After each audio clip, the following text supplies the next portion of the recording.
De volta com o Varejo em Foco, é hora da entrevista aqui do nosso programa. Hoje a palavra que norteia esse programa, que norteia a entrevista é a palavra deflação.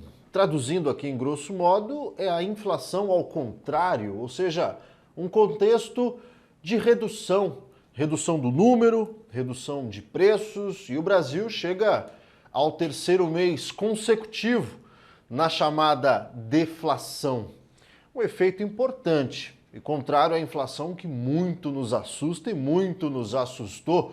Agora, claro que a gente tem que olhar com olhos positivos, mas tem que fazer alguns recortes falando desta deflação, especialmente no que diz respeito à cadeia da redução dos preços, ou seja, quando esta redução em um setor ou outro começa a impactar nos outros. E aí o recorte que a gente faz é especificamente na prateleira do supermercado.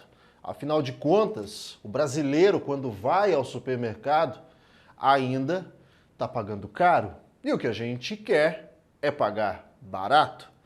Hoje o nosso bate-papo é com a professora, doutora em economia e estudiosa do tema da inflação, professora Aniela Carrara, que já esteve com a gente tantas vezes aqui presencialmente.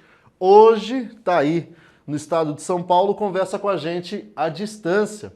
Professora, muito bem-vinda e vamos falar um pouquinho desta deflação, trazendo esse recorte para aquilo que nós, quando vamos ao supermercado, encontramos. Quer dizer, está caindo, mas na prateleira ainda está um pouquinho caro. Bem-vindo ao Varejo em Foco.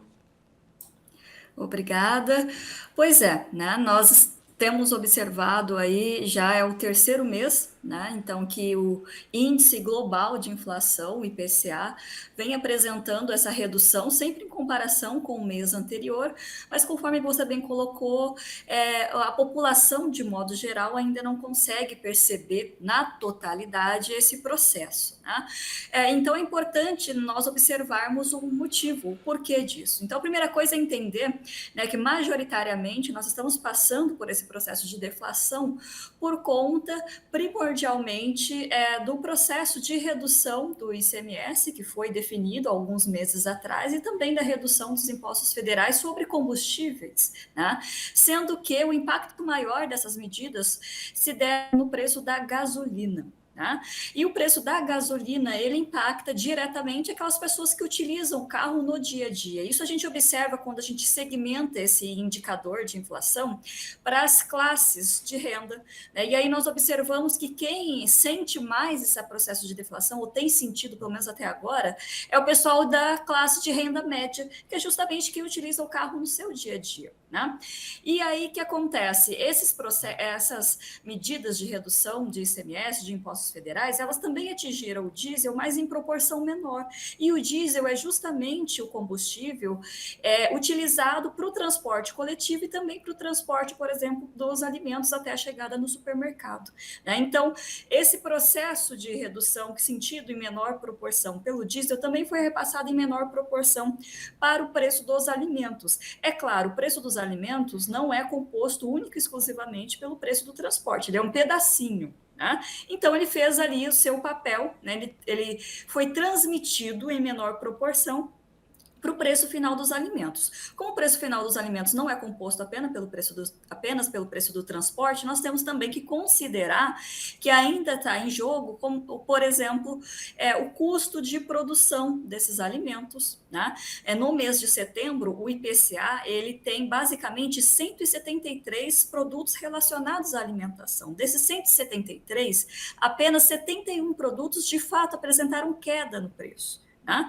E 102 ainda apresentaram elevação, justamente por esse fato de que nós precisamos considerar também os custos de produção, nós precisamos considerar que os alimentos têm preços que são muito sensíveis, então sensíveis à oscilação climática, sensíveis à questão de produtividade. Então é importante entender que o preço dos alimentos, daquilo que a gente vai no supermercado consumir, ele tem ali um pedacinho que sofre a influência dos transportes, mas também é composto de outros elementos. Então, isso ajuda a explicar o motivo pelo qual nós não estamos sentindo na mesma proporção esse processo de deflação que é tão veiculado ali nos meios de comunicação.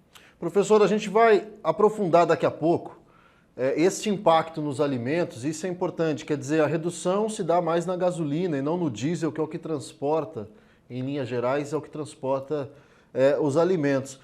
Mas a gente ainda por conta desta PEC, por conta desta ação que retirou os tributos federais e estaduais, a tendência é de deflação no restante desse 2022. A gente está aí há 2 meses para acabar o ano. A tendência é seguirmos nessa baixa dos números?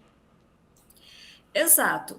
Se nada de extraordinário acontecer, né, porque nós temos que considerar também que o ambiente econômico ele é impactado por fatores exógenos, que a gente chama, né? Então, nada extraordinário acontecendo, a tendência é que, mantendo pelo menos até o final do ano essas medidas, puxado pelo grupo de transportes, nós continuemos observando, vamos continuar observando esse processo de redução dos níveis de inflação. Muito provavelmente nós não vamos conseguir atingir a meta estipulada, mas ainda assim vamos observar uma redução, pelo menos ali até o final do ano, a depender, claro, do que pode acontecer. Então, pode ter ali um efeito para contrabalancear. Alguns especialistas dizem algum pequeno impacto do aumento da demanda por alimentos, né, por conta também do aumento do auxílio que vem sendo concedido, mas de modo geral, a expectativa é que esse processo de deflação em maior ou menor grau se mantenha pelo menos até o final do ano. Muito bem, eu quero aproveitar esse primeiro bloco ainda, professora, trazer o contexto da guerra que nós já falamos aqui tantas vezes no nosso Varejo em Foco, lá quando esse conflito entre Rússia e Ucrânia começou, imaginávamos um cenário de um conflito curto e, evidentemente, de um impacto muito menor. Tende a atrapalhar os planos do Brasil nesta reta final de 2022, a durabilidade desse conflito que vai se arrastando? Bom, agora em relação a esse conflito, as expectativas elas já estão mais segmentadas, né? Então, os agentes econômicos já observaram que é um conflito que tem se estendido e ainda vai permanecer por um certo tempo, né? Então, em relação aos custos, claro que para o custo de produção isso pode ainda ter algum nível de impacto, né? Mas talvez o impacto maior seja em relação ao que esse conflito pode significar em termos para a União Europeia, e o que a União Europeia também de modo geral, pode ajudar na configuração do cenário internacional, que é uma perspectiva de desaceleração desse cenário internacional. O que isso impacta no país? Essa desaceleração ela já tem levado a uma queda no preço internacional das commodities, né? E essa queda no preço internacional das commodities acaba também sendo reverberado dentro do cenário nacional, né? Então, isso, de certa forma, acaba ajudando a reduzir um pouquinho também o preço interno aqui dos alimentos, né?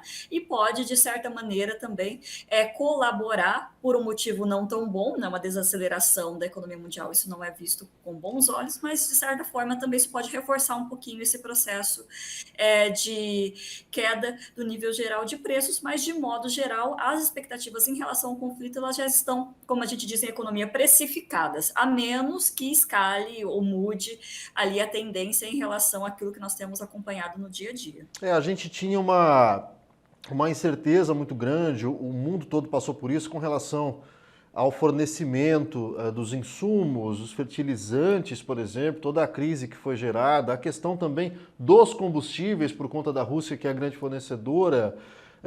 Neste momento em que nós estamos conversando, a essa altura do conflito, parece que isso, se não superado, pelo menos souberam lidar, o mundo e o Brasil também estão lidando muito bem com essa situação.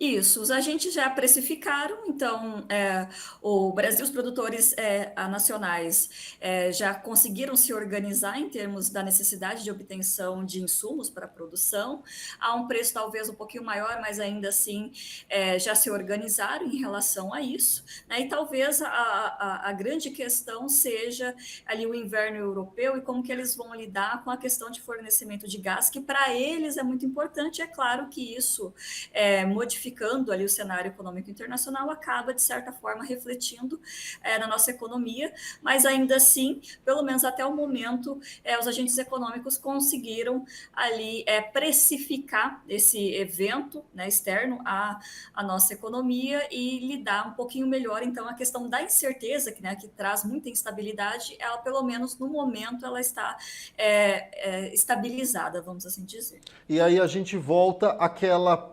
parcela no preço final dos alimentos, quer dizer, essa precificação, a gente está lidando bem com ela, mas é claro que lá na frente, na prateleira do supermercado, ela não vai deixar o preço baixar. Exatamente, né? Ela tem ali seu pedacinho ali de contribuição para aquilo que nós temos observado ali dessa espécie ainda de resistência, né, do preço dos alimentos a seguir a tendência geral do indicador de inflação, que é ali de uma redução de um processo de deflação, como a gente vem comentando, né? Então, esse processo de espalhamento que a gente diz, né, ele acontece em maior ou menor grau a depender do tipo de produto, do tipo de serviço que nós estamos considerando, né? Como o preço dos alimentos ele é composto de diversos elementos, como nós já dissemos, então tem o transporte, tem o custo do produtor, tem a questão climática, tem a questão da produtividade, então claro que isso importa na hora de nós considerarmos o preço que ainda tem sido observado pelo consumidor. Muito bem, a professora Daniela Carrara vai continuar com a gente no próximo bloco. A gente vai seguir falando de deflação e principalmente este impacto, este recorte que é o preço dos alimentos. Tem algumas contas para a gente trazer aqui para essa bancada. O Varejo em Foco vai para um rápido intervalo e a gente volta já.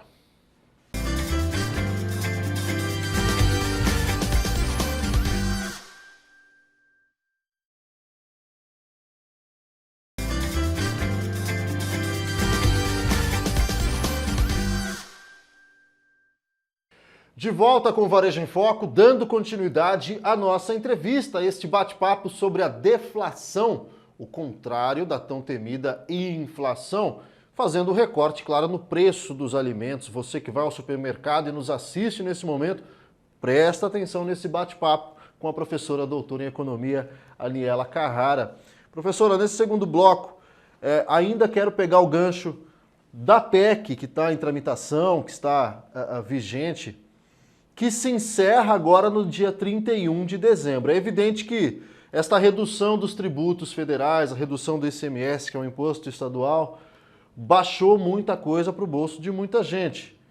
Agora, existe uma possibilidade, ainda que remota, de uma continuidade disso a partir do próximo ano? A gente sabe o quanto que é difícil e a gente sabe que os estados estão perdendo e vão querer, evidentemente, recuperar esta arrecadação futura.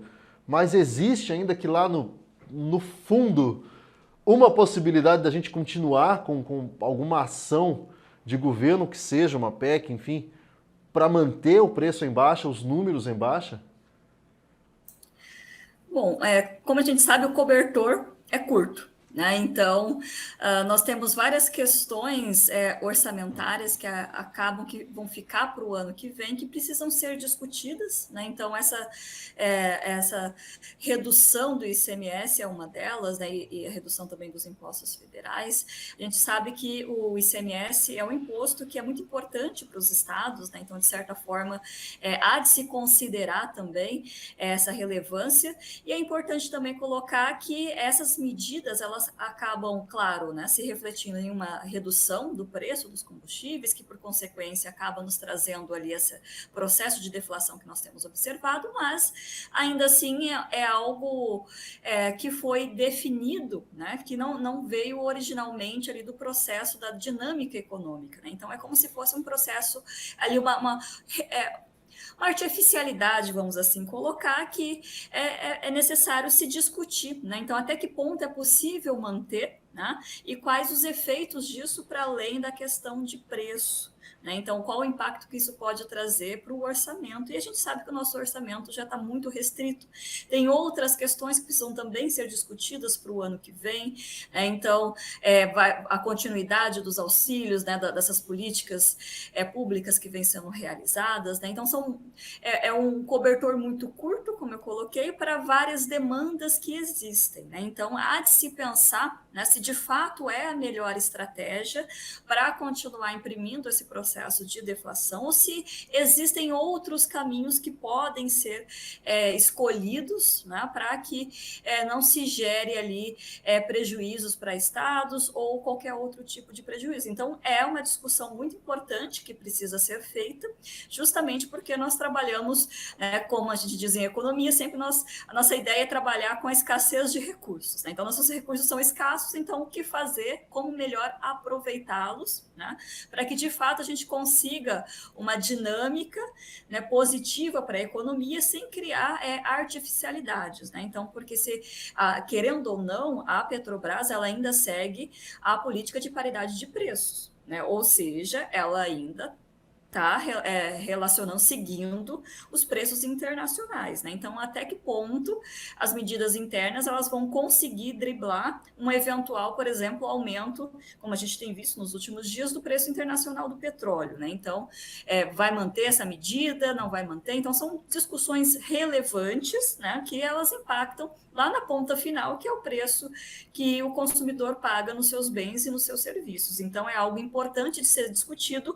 Não sei se é factível de ser mantido para o próximo ano, justamente pelo aquilo que eu disse, o cobertor é muito curto, frente muitas às necessidades que vão se impor no próximo ano. Exatamente. Uma preocupação muito grande para o próximo ano, isso é certo, de que forma esta perda em 2022 vai ser reposta, recomposta lá para 2023. E, professor, eu quero já trazer um outro elemento para a nossa conversa.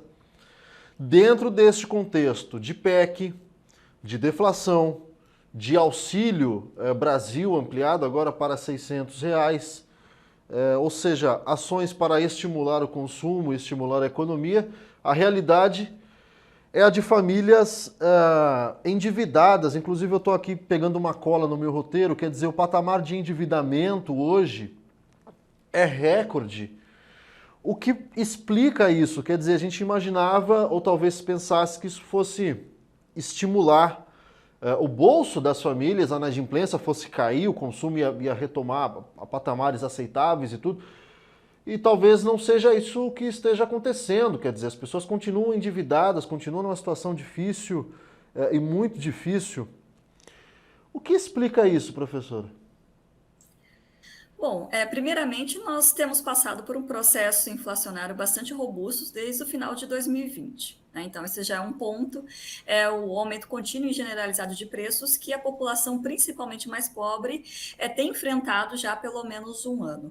Outra questão é justamente o nível de desemprego que agora ele tem caído, mas nós enfrentamos também, por conta do processo pandêmico e tudo mais, um desemprego extremamente elevado. Juntando isso e mais alguns fatores, nós infelizmente temos ali pelo menos 33 milhões de pessoas que têm algum tipo de insegurança alimentar ou passam fome. Então, quando nós observamos, né, o Auxílio Brasil, que é fornecido, e o aumento deste valor, a primeira coisa que a gente precisa considerar é que muitas dessas pessoas que recebem essa política pública, nesse auxílio, têm utilizado mesmo para se alimentar. Né? Então, é o básico. Então, por mais que essas pessoas tenham dívidas, né, elas vão primeiro se alimentar, né?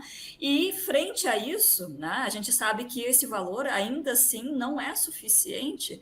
Essas pessoas elas acabam se endividando justamente para fazer frente a gastos recorrentes. Então, para pagar conta de energia, conta de água, né, que é um gasto recorrente, porque no mês que vem ele está ali de novo, e está ali de novo.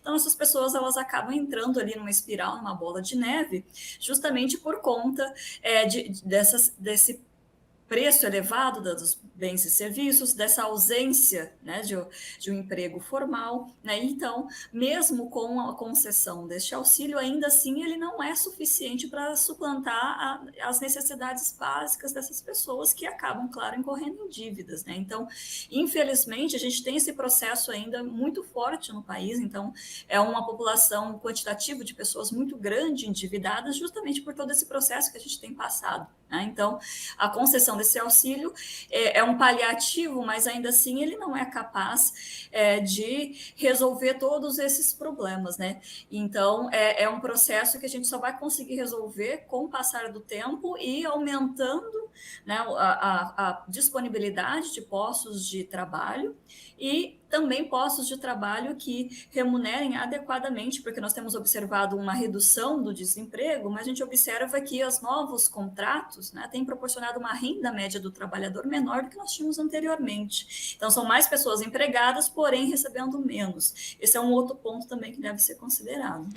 Professor, e aí eu vou trazer mais um elemento dentro desse contexto, que é o empréstimo consignado do Auxílio Brasil. Nós estamos falando de pessoas que estão recebendo R$ 600 e agora tiveram a possibilidade, estão tendo a possibilidade de buscar uma linha de crédito junto a instituições públicas para o seu empréstimo consignado.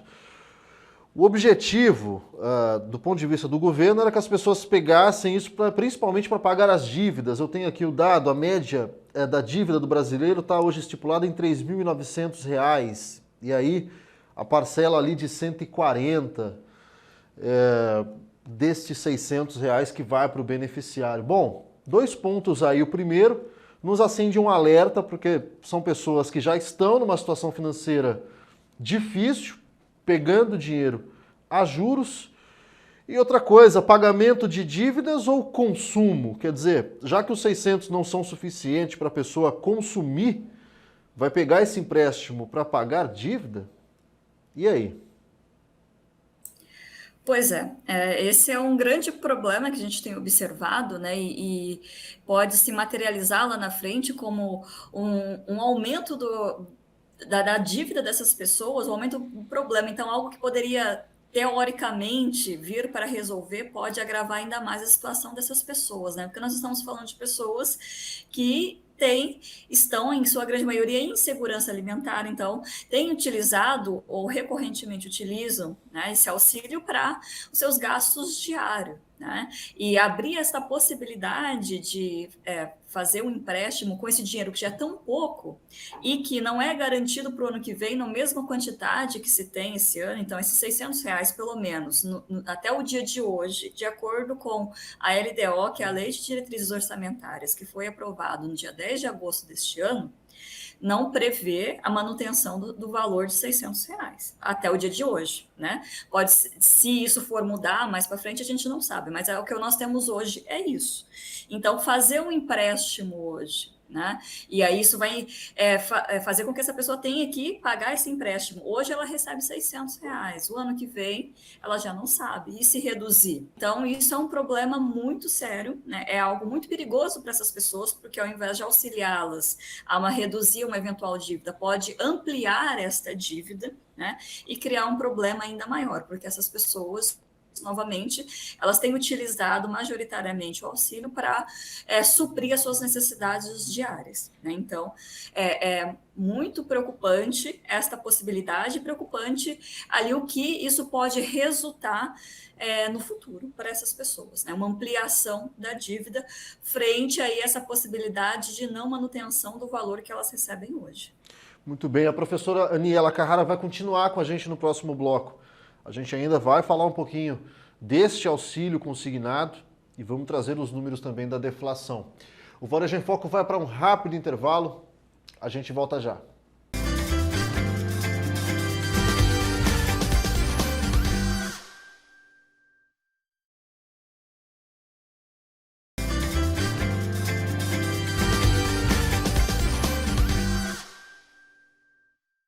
De volta com o Varejo em Foco, dando continuidade à nossa entrevista, o terceiro e último bloco aqui do nosso programa, falando sobre a deflação, sobre os números da economia brasileira, tendo em vista essa reta final de 2022, já o início de 2023, o nosso bate-papo com a professora doutora em economia, Aniela Carrara. Professora, a gente fechou o bloco passado falando sobre este empréstimo consignado para os beneficiários do Auxílio Brasil. Essa possibilidade desses brasileiros que recebem os R$ 600 conseguirem obter um crédito e obter mais recurso. E a gente já ouviu e vê pessoas falando isso da seguinte forma: vou pegar esse empréstimo porque eu preciso de dinheiro agora. Eu não preciso amanhã ou semana que vem, eu preciso agora. E os R$ 600, como a gente disse no bloco passado, não estão sendo suficientes para suprir a necessidade básica. Isso não necessariamente significa que este brasileiro, que esta brasileira, saiba como vai pagar este empréstimo, especialmente quando a PEC 31 de dezembro se findar. Num cenário, em 2023, onde esta PEC não existe mais, onde a deflação talvez comece a se tornar de novo inflação, ou seja, começa a subir de novo. É um cenário preocupante, quer dizer, uma bola de neve que se cria, e se essa bola de neve se confirmar, a gente está numa situação preocupante e complicada.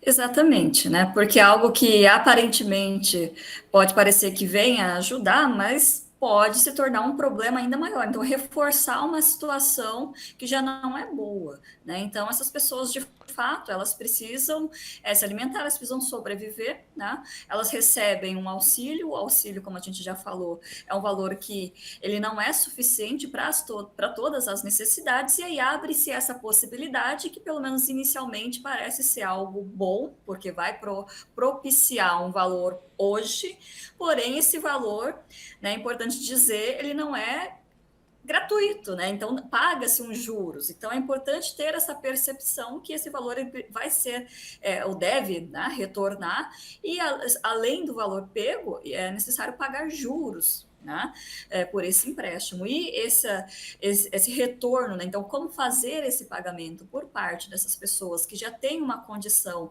né, que não é a ideal, acrescido do fato de que o valor do auxílio pode ser reduzido frente àquilo que a gente já comentou. Então, o que nós temos hoje em termos de orçamento não prevê a continuidade dos valores recebidos, então isso pode se tornar um agravante, né? Então, agravar a situação das pessoas que hoje já não estão em boas condições financeiras, já estão endividadas. Isso pode reforçar a situação de endividamento. Então, é importante ter muito cuidado em relação, eventualmente, se a pessoa estiver pensando, né, em utilizar esta possibilidade, né, considerar muito bem, né, e já prevê que talvez ela não tenha, né, esse recebimento mensal no mesmo montante que ela recebe hoje. Então é importante ter muito cuidado, né, porque aparentemente pode parecer algo que resolva a situação momentânea, a situação hoje, mas é importante ter a percepção de que, se não for bem pensado e bem planejado, pode agravar, né, uma situação de endividamento. Então isso é muito importante a ser considerado, porque senão, de fato, no ano que vem, nós vamos observar esse número de endividados crescer, né? E aí, claro, isso é muito ruim, não apenas para a pessoa que está endividada, mas para o todo, né? Para o país de modo geral. Professora, sendo otimista aqui agora, trazendo num contexto do otimismo, imaginemos que essas pessoas peguem esse dinheiro, consigam investir, fazer a coisa acontecer, voltem para o mercado de trabalho, independente da PEC ou não ter PEC, a partir de janeiro de 2023, as pessoas consigam pagar. Aí o impacto positivo, quer dizer, dentro da intenção do governo, aí evidentemente que se confirma. Isso, a utilização, né, desses valores recebidos na demanda de alimentos, na demanda de outros produtos e serviços, acaba gerando ali uma certa dinâmica na economia, né? A grande questão é a extensão dessa dinâmica e a força que ela pode ter em maior ou menor grau. Claro, se essas pessoas elas conseguirem se inserir no mercado de trabalho, é importante lembrar agora que nesse final de ano e começo do ano que vem, é uma tendência de aumento de postos de trabalho, né? São postos temporários, mas ainda assim, e no setor de serviços, que é um setor que não remunera tão bem, mas de qualquer forma são postos de trabalho, então há essa perspectiva também, né? Então é uma dinâmica, pensando por esta ótica, a gente pode observar sim uma dinâmica positiva, mas é muito importante que essas pessoas tenham a percepção, né, de eventualmente, se elas fizerem qualquer tipo de empréstimo e ter um mínimo de planejamento como que ele vai ser pago, porque senão elas vão acabar entrando nesse processo ali de uma bola de neve. Então, eventualmente, se elas conseguirem uma colocação no mercado de trabalho, claro que elas tenham ali um fôlego maior, não só para consumo e para gerar uma dinâmica positiva na economia, mas também para evitar que elas entrem aí na bola de neve de um aumento de dívida. Professor, o pessoal da produção separou uma pergunta aqui no nosso roteiro que eu achei muito bacana e vou fazer essa pergunta. Há uma possibilidade de perdão da dívida por parte do governo no ano que vem? Imaginemos quem pega esse crédito, no ano que vem a bola de neve está instalada, está dada, o governo vai lá e passa uma régua e perdoa todo mundo? Será que é possível? Bom, perdão não tem como, né? No máximo que eu diria seria facilitar renegociação, né? Como já há várias propostas relacionadas a isso, justamente frente ao número de endividados que o país tem, né? Então, o máximo que eu vejo que pode acontecer, né? Se eventualmente nós observarmos um aumento do número de endividados, é algum processo de facilitação no momento de renegociar essa dívida, mas ainda assim, infelizmente, ela não vai desaparecer. Então, por mais que se renegocie, que se conceda algumas taxas que sejam mais maleáveis, ainda assim, no curto prazo, no médio ou no longo, essa dívida precisará ser quitada, né? Então, no máximo, uma renegociação. Por isso que é tão importante pensar, né, antes de fato, optar por essa possibilidade que hoje existe. Muito bem, professora, agradecendo aqui a sua presença imensamente, eu tenho uma última pergunta.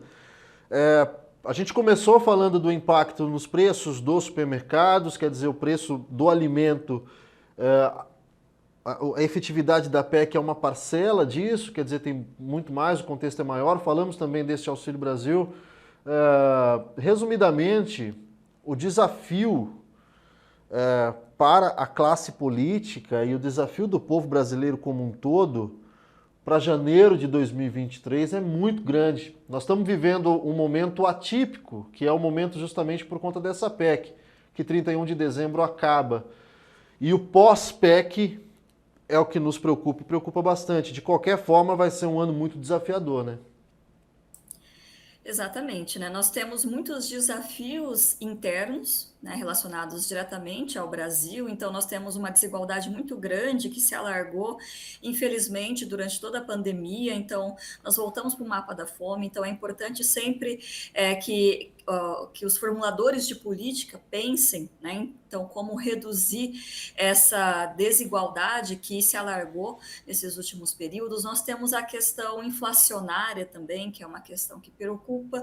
Nós temos aliado a isso, né, o remédio, entre aspas, que é aplicado para a inflação, a elevação da taxa básica de juros. Nós temos uma taxa básica de juros, a Selic, bastante elevada. Nós sabemos que uma taxa básica de juros elevada, ela, de certo modo, ela auxilia na redução da inflação, mas, por outro lado, ela desacelera o crescimento da economia.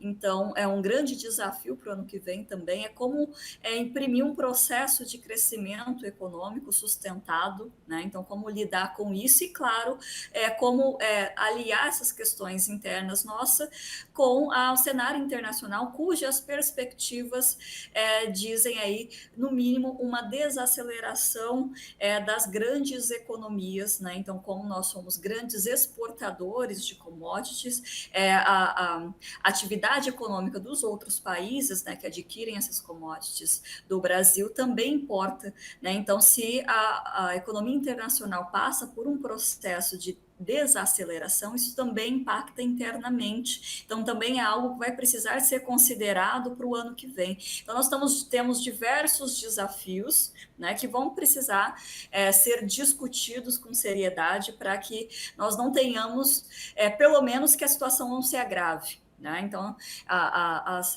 os pontos positivos eles vão vir só ao longo do tempo, porque de fato tem muita coisa que precisa ser pensada e alinhada, então níveis de preço, crescimento, desemprego, desigualdade, que precisam ser trabalhadas aí nesse próximo ano.